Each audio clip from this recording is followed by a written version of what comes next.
Hi ಸ್ನೇಹಿತರೆ, ನಾನಿವತ್ತು ಹೇಳಕೊಟ್ಟಿರೋ place ಸೀತಾಕಲ್ಲು ಬೆಟ್ಟ. ಇದು ಹಾಸನ ಜಿಲ್ಲೆ ಹೊಳೆನರಸೀಪುರ ತಾಲೂಕಲ್ಲಿರೋ ಜಕ್ನಳ್ಳಿ ಎಂಬ ಗ್ರಾಮದಲ್ಲಿದೆ. ಇದನ್ನು ನೀವು one day picnic or temple visit ಥರನೂ ಮಾಡ್ಬೋದು. ನೀವು ಇದಕ್ಕೆ ಬಸ್ಸಲ್ಲಿ ಸಹ ರೀಚ್ ಆಗ್ಬೋದು. ಇದಕ್ಕೆ ನೀವು ಹೊಳೆನರಸೀಪುರದಿಂದ ಹೊರಟ್ರೆ ಕುಪ್ಪೆ ಕೆರಳಾಪುರ ಬಸ್ ಅಥವಾ ಜಕ್ನಳ್ಳಿ ಬಸ್ ಇರುತ್ತೆ. ಇದರಲ್ಲಿ ಯಾವ ಬಸ್ಸಲ್ಲಿ ಬೇಕಾದರೂ ನೀವು ಹೊರಟ್ರೆ ನಿಮಗೆ ಸ್ಟಾಪ್ ಕೊಡ್ತಾರೆ ಸೀತಾಕಲ್ ಬೆಟ್ಟದ ಹತ್ರ. ನೀವು ಇದನ್ನು ಫ್ಯಾಮಿಲಿ, ಫ್ರೆಂಡ್ಸ್ ಅಥವಾ ಸ್ಕೂಲ್ ಮಕ್ಕಳನ್ನು ಕೂಡ ಒನ್ ಡೇ ಟ್ರಿಪ್ಗೆ ವಿಸಿಟ್ ಮಾಡಿಸಿದ್ರೆ ಅವರು ತುಂಬ ಖುಷಿ ಪಡ್ತಾರೆ, ನಿಮಗೂ ಹ್ಯಾಪಿ ಅನಿಸುತ್ತೆ.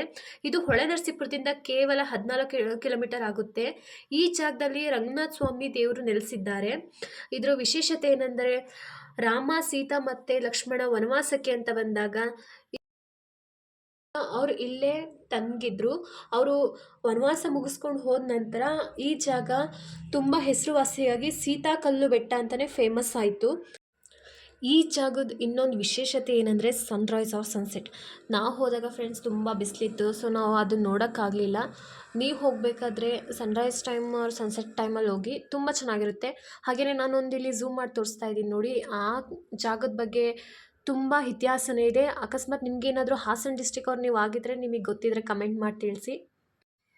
ನಾನು ತೋರಿಸ್ತಿರೋ ಈ ಜಾಗದಲ್ಲಿ ಸೀತಾಮಾತೆ ಸ್ನಾನ ಮಾಡಬೇಕಾದ್ರೆ ಕೆಲವು ಘಟನೆಗಳಾಗಿದೆಯಂತೆ.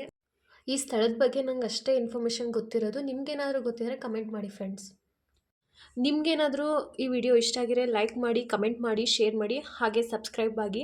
ನಾನು ಹಾಸನ ಡಿಸ್ಟಿಕಲ್ಲೇ ಇರೋವಂಥ ಎಲ್ಲ ಪ್ಲೇಸ್ಗಳನ್ನೂ ನಿಮಗೆ ತೋರಿಸೋ ಅಂಥ ಪ್ರಯತ್ನ ಪಡ್ತೀನಿ. Thanks for watching friends.